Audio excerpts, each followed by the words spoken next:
ఒక మహిళ ఆటోలో బంగారాన్ని పోగొట్టుకున్న కేసును పోలీసులు ఛేదించారు. పెద్దపల్లి జిల్లా సుల్తానాబాద్ మండలం సుంగ్లాపల్లి గ్రామానికి చెందిన మండలం వసంత సుంక్లాగపల్లిలో ఆటో ఎక్కి సుల్తానాబాద్లో దిగి కరీంనగర్ వెళ్లేందుకు బస్సు ఎక్కే క్రమంలో బంగారంతో ఉన్న బ్యాగ్ మర్చిపోయారు. ఆ తర్వాత తెలుసుకున్న ఆమె బ్యాగ్ పోయిందని సుల్తానాబాద్ పోలీసులను ఆశ్రయించారు. కేసు నమోదు చేసుకున్న పోలీసులు ఆటోను గుర్తించి బ్యాగ్ను బాధితురాలికి అప్పగించారు.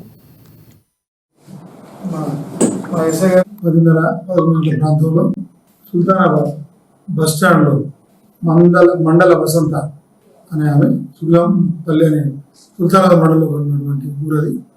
అక్కడ వీళ్ళ అమ్మ నాన్న దగ్గరకు వచ్చి నిన్న వచ్చి గతంలో సమాచార జాతర కంటే ముందు గోల్డ్ అంటే ఆభరణాలు ఏవైతున్నాయో 3 తులాల నెక్లెస్, అట్లాగే 3 తులాల హారం, చైన్ 2 తులాలు, ఒక 2 ఉంగరాలు రింగ్స్ పావుతులం అరతులం 2 కలిపి, చెవుల కమ్మలు పద్ధతులం, ఇవన్నీ కూడా ఆభరణాలు మన సమగ్ర జాతరకు వచ్చి ఒకటి పెట్టుకున్నది. మళ్ళీ వెళ్ళిపోయిన తర్వాత మళ్ళీ నిన్న రోజు వచ్చి వాళ్ళ అమ్మ వాళ్ళకి వచ్చి అది తీసుకుని అత్తగారింటికి చొప్పదండి మండలం మీద గుమ్లాపూర్కు వెళ్తున్న క్రమంలో అటు పెద్దపల్లి సైడ్ నుంచి వచ్చే ఒక ఆటో మామూలుగా ప్యాసేజ్ తీసుకొస్తున్న ఆటోలో కూర్చొని